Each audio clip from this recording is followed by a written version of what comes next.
Hello guys! For today's tutorial, gagawa naman nga ako ng ribbon. Meron nga din nangihingi ng tutorial na to, kaya eto na nga po. Nagayak nga lang ako ng 8 passy wire, pagkatapos tinali ko nga sa gitna. And then naghanap nga lang ako ng pwedeng pag-ikutan. Eto nga pabango na to yung nakita ko. Saktong-sakto nga din dito yung bilog niya. Mukha nga lang madali dyan sa video yung ginawa ko, pero ang totoo nga, nahirapan nga din akong ibilog yan. Di kasi sila magkasundo-sundo, meron nga bumibitaw.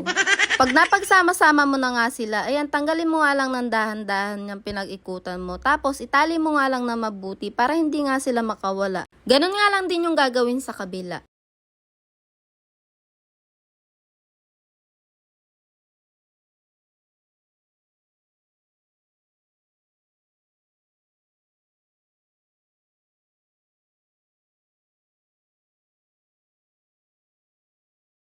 Fast forward ko na nga itong video. Pagkatapos nga maitali na mabuti, ayos-ayusin nyo nga lang. Ayan, tapos na nga ito. Ang next ko naman nga gagawin yung tali nga ng ribbon. Kumuha nga ako ng passy wire, tapos gumawa nga lang ako ng pattern. Hindi ko nga nakuha na ng video, hindi ko pala na-play.